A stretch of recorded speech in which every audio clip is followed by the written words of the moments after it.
What is going on, YouTube friends and family? It has been a while. Life gets in the way. What do you want me to say? And I've been working on some other stuff lately and just not had the time. But I have something, and this is one of my favorite boxes. Oh, I just let the cat out of the bag. This is one of my favorite things to do. Probably not one of yours to watch, but it is one of mine because I have in here. Can you hear that? There's a box, and we're going to do a quick unbox. I'm going to talk to you about a rifle I think is going to make a lot of headway in the certainly in the hunting category, but possibly also in the shooting, sports shooting, sports shooting. The company is well known. I have one of their rifles already. Well, I should say I have one of their barreled actions, or I have the company that makes the barreled action for this. Anyway, without further ado, you may know them from such muzzle loaders, but I have CVA. And I have a CVA Cascade in this box. And you're probably saying, Beard Guy, why would you buy a CVA Cascade? There's lots of other rifles out there. And you know I'm a big fan of Ruger, and Ruger is cheaper, and so on and so on and so on. And you'd be right and ask me that, but I was just curious and I just had to try. I've seen so much on the inner tubes about the quality of these rifles and what they're delivering. I mean, the barrels itself are made in the same factory. They're made by Bergara. So the Bergara, I mean, the stock I think was the weak point on the one I had. The recoil log stock was the weak point on the one I had. So these I've seen shoot lights out. So let's take a look at this fella together.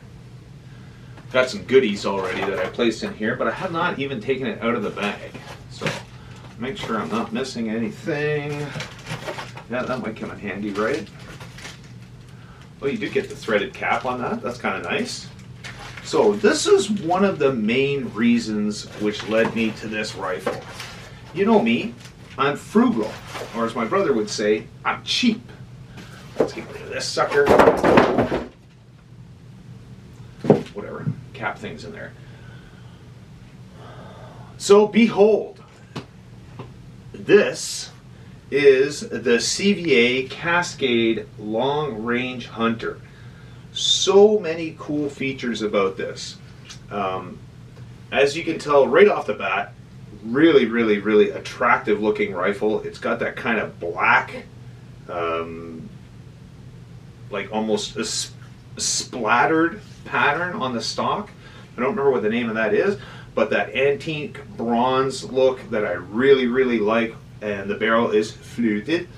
And if you don't know what I'm talking about when I say that, you got to watch this guy who does the. He's on the Tika YouTube site, and he talks about the new rifles. And every time he says fluted, my son and I get a good laugh. So anyway, go watch that guy. He's hilarious. He's not meaning to be, but he is. So look at this guy here for what you get for $1,300 Canadian. And I'm just trying to take it in all myself right now. So I'll have some B-roll and everything else in it. Show the other side. Okay, you notice 2 sling swivel studs on the bottom, one at the back. This is very much a hunter. Okay, but it is very chunky. Like, I think these things come in at 7.5 pounds. Now the caliber itself. Okay, this is 7 millimeter. Remington Magnum. This is why I got this. Okay. Norma, Oryx. It's got a moose and a grizzly bear on it. I'm not going after grizzly bear. I'm definitely going after moose. And I mean, 7 millimeter Rem Mag is just one of those cartridges, like 30-06, like everything else. The older style cartridges that just won't go away. Are there other is it the best cartridge in the world? Nope.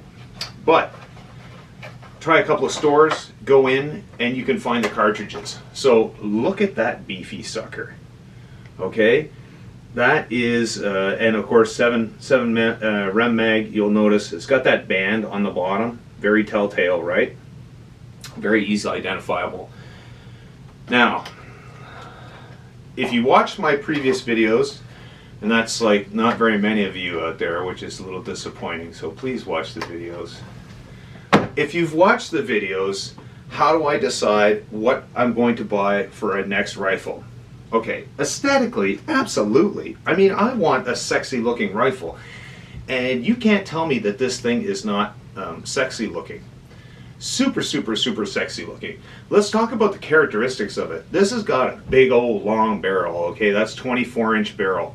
And it is fluted. And you can see, this is how it comes right out of the box. So you don't have to screw around and buy a $100 Picatinny rail. Okay, it's right there. It's included. Cerakoted. This is almost becoming mandatory for hunters. I don't know too many hunters out there who are going out and buying the flat black or the blued and not doing anything to them. Stainless steel is still pretty much out there, right? And it'll give you some protection, but this is Cerakoted, so great protection against the elements. It does have, oh my god, it does have a very tight adjustable cheek riser. Okay, very much like that. Again, this is kind of the features, like if you went back 25, 30 years ago, you wouldn't find this stuff on a modern hunting rifle, but there it is. It's got a pretty nice angled downward grip.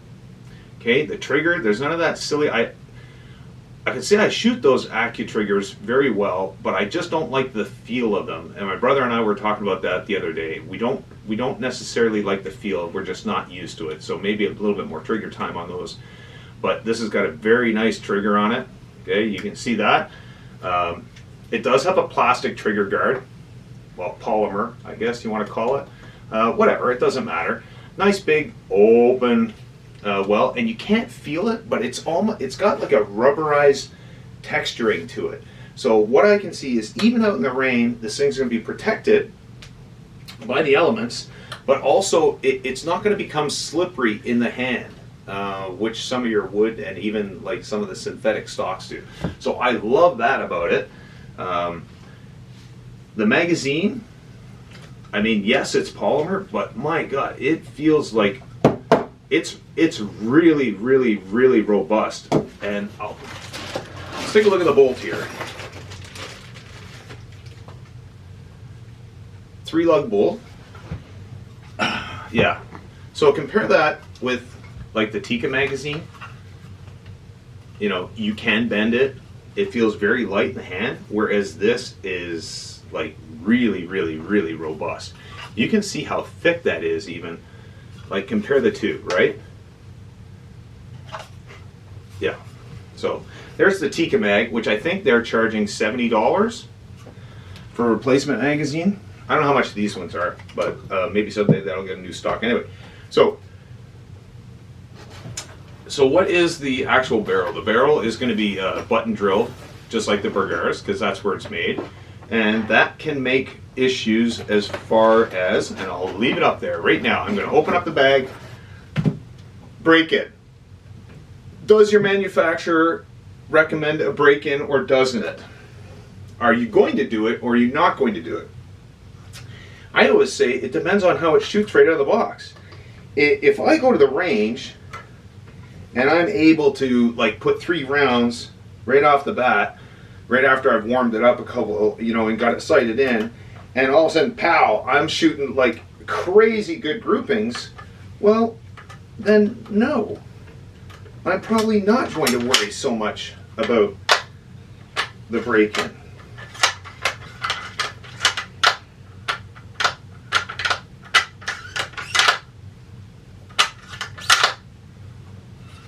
It's got a fairly nice action, you know? I do like the oversized bolt throw, especially, and again, with a 3-lug bolt, you do get those shorter throws, so you don't have to go all the way up to 90. So this has got a fairly, like, look at it from the side, like that's all the way in the up. So you're not going to interfere with your scope so much. Again, it comes with that Picatinny rail. I love that idea. Let's see how well the magazine seats in there. You gotta give it a little slap because it clips here in the front. So that's what I found. If it clips back here, usually they snap in there really easy. And again, this is an empty mag anyway, so there's no like weight or force when I'm pushing it in. You see the clip is on the front, and I always find that they don't quite. Yeah, there you go. You can tell when it's in. Let's put it that way. So I mean, it's still got packing grease on it. Let's see what that trigger feels like. And I do like the safety up here. This is where I'm used to, either on the tang. It has an indicator. You can see that little tiny little red dot right there. So right now it's on fire. If I pull it back on safe, obviously I can't squeeze the trigger. But let's put that up and just see what it feels like. Oh, that's very, very crisp. There is no creep on that whatsoever. Like zero. I'm gonna say, and it kind of surprised me, so I'm gonna say that's somewhere around a 2.5, which is, as far as I'm concerned, right in the money as far as the trigger goes for hunting. Although it could be just like how crisp it is. Maybe that's what's setting me up.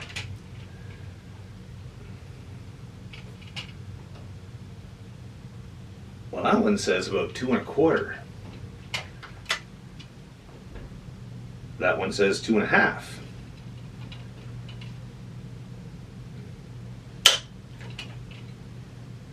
And we're right at 2.5. So 2.5 factory trigger, that's pretty nice. Again, I really like this big oversized bolt throw. So if you remember from my previous video, all 23 of you that actually watched it, no, it's a little bit more than that, but seriously, that's my problem, that's not your problem. My problem is making content that's interesting enough to get you guys to watch the videos for the whole time, to like and subscribe please, and share with your friends. So, what are, you remember, well, let's talk about that. So I said in my hunting video, right, or rifles that I was recommending for hunting, what is important to me and how do I determine what rifle to buy? So the first thing I do is I say, what's the application? So this particular application is moose hunting. There's one area where I can see way down, like 300 meters way down. What do I have? I have a 30-06. I have a 308. Well, now I have the 7mm Rem mag, but this is why I bought it. So 308 could definitely reach out to 300, but it is pretty well affected by wind and distance, right? So you're going to get quite a bit of drop. So let's talk about the drop. What are you looking at 300 meters? You're looking at 16 inches, basically. And then your foot per second is down around the 1800 mark.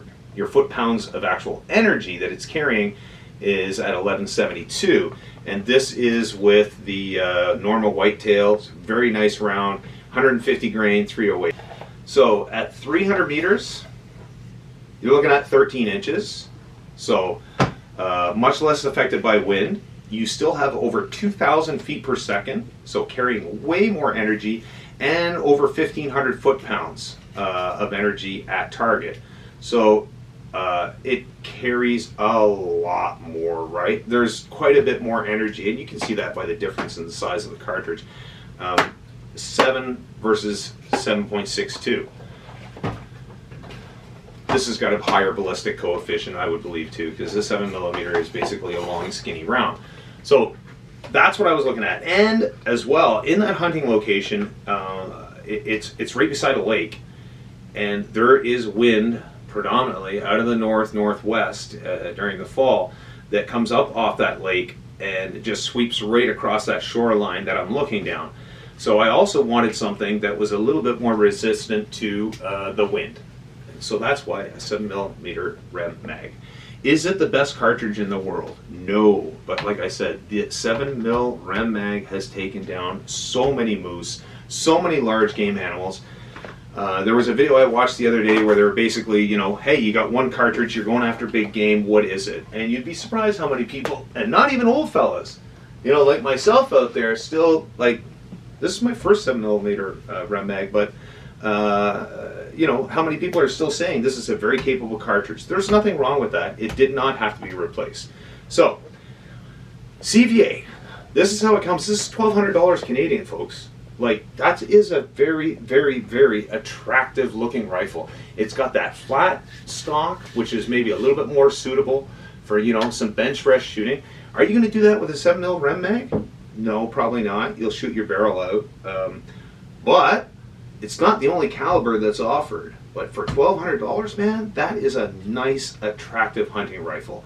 Put a decent scope on it and you're good to go. This rifle doesn't need anything else. I really like that grippy stock, and the butt pad itself, very squishy.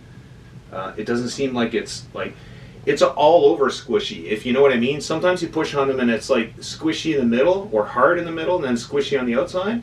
This isn't actually like squishy everywhere, because this guy has some recoil. This is probably one of the hardest hitting popular hunting rifles that you can get. It's got some weird like stuff in there. I don't know if it's just styrofoam or what from the packing. So the advantage of this thing being threaded as well, guys. Tika, pay attention. Listen up, man. It's time to make your freaking rifle barrels threaded. It's ridiculous that you're not. Anyway, this is threaded. So what is going on the end of that is a brake, a muzzle brake. With a decent muzzle brake, and I have one of these on my other rifles, although that one doesn't kick that much. I just wanted it to look cooler. So cool factor, definitely. This is for 7.62, so 7mm is fine. 308 type, and it should reduce the muzzle energy by 30-40%. So guys, that is the CVA Cascade. I've heard great things about it. We're going to put a scope on it. I've kind of got it narrowed down to 2 because I am frugal and I'm not hunting beyond 300 meters. Like, there's not a chance that I'm going to be hunting beyond 300 meters with this. So I'm not going to spend a gazillion dollars throwing a scope on this. There's no need of it. I need one with a good clear optics, and has proven time and time again that it's waterproof when it actually says it's waterproof. So I have a couple in mind. One of them rhymes with Borfex, and the other one rhymes with Tathron. So we'll see which one I go with. See which one I can get the better deal on, because again, I'm frugal. But yeah, I really like it. I really, really, really like it. And I hope that it shoots well. But we'll see next time when we see this guy out at the range. Alright guys, please, please, please share the video, make the comments, do whatever you can, help me out on the algorithms. You know how they work, and it takes a second to click like and subscribe. Even if you don't watch any more videos, I hope that you do. I really want you to. And if you have some criticism, go ahead, drop it in the comments. And if you have any experience with these CVA Cascades, please let me know that. This is my first CVA Cascade, but like I said, I do have a Bergara. It's almost as pretty as this. It kind of looks like this a little bit. Wilderness Ridge. I'm hoping this thing starts out of the box way more successful than that one. Alright guys, don't forget, please click the like, subscribe, and we'll see you next time.